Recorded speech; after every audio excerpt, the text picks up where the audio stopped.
दोस्तों नमस्कार। दोस्तों मैं विमल शाही आप सभी लोगों का अपने चैनल में स्वागत करता हूं और उम्मीद करता हूं कि आप लोग सब लोग स्वस्थ होंगे एवं मस्त होंगे। सभी राष्ट्रवादियों और सनातनियों से ये निवेदन रहेगा कि आप लोग मेरे चैनल को सब्सक्राइब कर लीजिए और वीडियो को लाइक एवं शेयर भी कीजिए।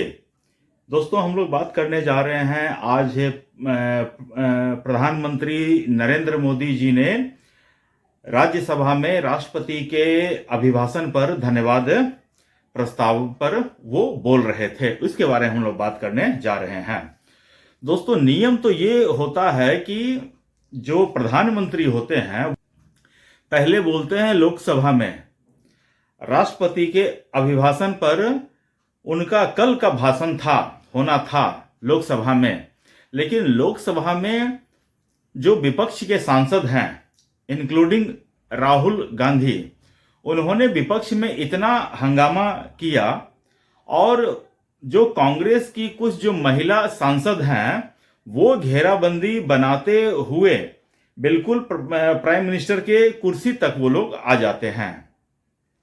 हालांकि जब इसकी खबर लोकसभा के स्पीकर ओम बिरला जी को चलता है पता कि आज जो कांग्रेस की महिला सांसदों की मंशा कुछ ठीक नहीं है, वो कुछ हरकतें करने वाले हैं, तो ओम बिरला जी ने प्रधानमंत्री नरेंद्र मोदी से रिक्वेस्ट किया कि आज आप संसद में न जाएं, आपके साथ कुछ अनुचित व्यवहार हो सकता है और इससे जो है संसद की गरिमा तार तार हो सकती है। राहुल गांधी हो या विपक्ष के जितने भी सांसद हैं उन्हें अपनी इज्जत की तो परवाह बिल्कुल भी नहीं है और भारत की इज्जत की भी परवाह उन्हें नहीं है। वो तो भारत एक बनाना रिपब्लिक है, अराजक राज्य है, ऐसा छवि प्रस्तुत करने की वो हर संभव प्रयास कर रहे हैं और कर सकते हैं। अगर सोचिए कि कांग्रेस की जो महिला सांसद हैं वो प्राइम मिनिस्टर मोदी की तक के चेयर तक आ जाती हैं और प्राइम मिनिस्टर मोदी के साथ कुछ अभद्रता करती हैं और इधर से बीजेपी के सांसद भी अगर उनके साथ कुछ हाथापाई कर देते हैं, तो संसद में इस तरह की गुत्थम गुत्थी या अराजक व्यवहार कितना उचित होता और ये जो टेलीकास्ट होता है पूरी दुनिया में जाती, तो सोचिए भारत की जो गरिमा है, इज्जत है, वो कितना खराब हो जाता। लोग कहते कि देखिए भारत में कैसा लोकतंत्र है। तो भारत के लोकतंत्र को बचाने के लिए नरेंद्र मोदी का लोकसभा में नहीं आए, इसको भी अपोजिशन के लोग हैं जो वो कह रहे हैं कि मोदी जी डर गए हैं। भैया मोदी जी तो डरेंगे ही ना, वो इज्जत वाले हैं तो डरेंगे। जिनकी कोई इज्जत है ही नहीं वो तो मार्केट में नंगे खड़े हो जाएंगे, उनको किस बात का डर है। एंड राहुल गांधी सेम, जो आदमी 95 चुनाव हार कर भी ऐसे सीना तान कर चलता है जैसे कि कुछ हुआ ही नहीं है। सोचिए भारत में कोई आदमी अगर 2-3 चुनाव हार जाए तो उसकी कुशलता पर लोग सवाल खड़ा कर सकते हैं, लेकिन राहुल गांधी 95 चुनाव हारने के बाद इस साल शतक भी लग जाएगा। सीना तान के ऐसे चलते हैं कि जैसे वो कहां के शहंशाह हैं। बहुत सारे सांसदों का मैं बयान सुन रहा था, मोदी जी डर गए, मोदी जी आज बोलने नहीं आए, क्यों नहीं आए, इस तरह करके बोल रहे थे। खैर आज मोदी का दिन था राज्यसभा में बोलने का, तो 5 बजे वो मोदी जी जो हैं राज्यसभा में बोलने के लिए आते हैं। उनके आते ही जितने भी राज्यसभा में कांग्रेस के एमपी थे, विपक्षी दल के एमपी थे, उन्होंने फिर से जैसे ही मोदी जी बोलना शुरू करते हैं, एलओपी के बोलने दो, एलओपी को बोलने दो, तानाशाही नहीं चलेगी, तानाशाही नहीं चलेगी, इस तरह के नारे लगाने शुरू कर दिए। लेकिन जब मोदी एक बार बोलना शुरू करते हैं तो कांग्रेस की धज्जियां उड़ाकर छोड़ देते हैं।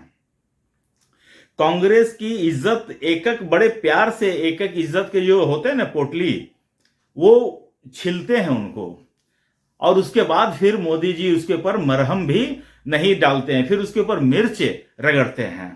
तो यही काम आज मोदी जी ने किया। मोदी जी पहले अपने सरकार की उपलब्धियों को बताया, उसके बाद कांग्रेस के कुकर्म जो पिछले 60 साल में हुए हैं उनको भी गिनाया कि किस तरह भारत के 180 गांवों तक बिजली ये मोदी सरकार के बनने के बाद पहुंची है। कितने जगह ट्रेन जो है मोदी सरकार के आने के बाद पहुंची है। नर्मदा डैम गुजरात में सरदार पटेल की शुरू की हुई योजना थी, वो मोदी के प्रधानमंत्री बनने के बाद उसका उद्घाटन करते हैं। उसके बाद मोदी ने जो सबसे हार्ड हिटिंग फैक्ट बोला, वो बोला कि भारत के संसद में पहली बार ऐसा हो रहा है कि किसी प्रधानमंत्री के लिए मोदी तेरी कब्र खुदेगी ऐसा नारा लगाया जाता है। और मोदी तेरी कब्र खुदेगी, और इसका जो है खंडन कोई करता भी नहीं है कि हाँ हमारे सांसदों ने जोर से जोश में आकर बोल दिया है कुछ, हम इसका खंडन करते हैं, ये हमारी मंशा ऐसी नहीं थी। राहुल गांधी बाकायदा इसका समर्थन करते हैं। आपको एक छोटा सा वीडियो यूट्यूब पर आपको मिल जाएगा। प्रियंका जो गांधी है वो एक छोटे से बच्चे से कहती है नीम का पत्ता कड़वा है, तो वो बच्चा दूसरी लाइन जो बोलता है वो मैं दोहरा भी नहीं सकता हूं। तो इस तरह की नफरत की भावना प्रधानमंत्री मोदी के प्रति ये कांग्रेस वाले रखते हैं। तो मोदी ने यही कहा है आज कि इनका तो नाम है कि मोहब्बत का दुकान खोले हैं हम, लेकिन इनका असली काम है मोदी से नफरत करना। और मोदी से नफरत करने के चक्कर में ये लोग मोदी को दिन रात गालियां देते हैं। मोदी कहते हैं कि ये लोग मेरी कब्र खोदना चाहते हैं। क्यों? क्योंकि मैंने धारा 370 हटाया। मोदी की कब्र क्यों खोदना चाहते हैं? क्योंकि नॉर्थ ईस्ट में जितने भी अराजकता वाले सिचुएशन से सबको उन्होंने बंद कर दिया। तो इस तरह के कामों के बाद अब ये कांग्रेस वालों, तो मुझे लगता है कि जिस तरह की डील मोदी सरकार ने पिछले कुछ सालों में 14-15 सालों में किया है बिना भ्रष्टाचार का आरोप लगे है, तो कांग्रेस को लगता होगा कि इतना बड़ा डील सब हो रहा है और कांग्रेस की झोली में कुछ नहीं आ रहा है। वरना कांग्रेस तो इतनी बड़ी बड़ी डील, जैसे कि अब ट्रंप के साथ ही 500 बिलियन की डील हुई है, तो कांग्रेस कम से कम 2-4 बिलियन तो अपने पास रखता ही रखता।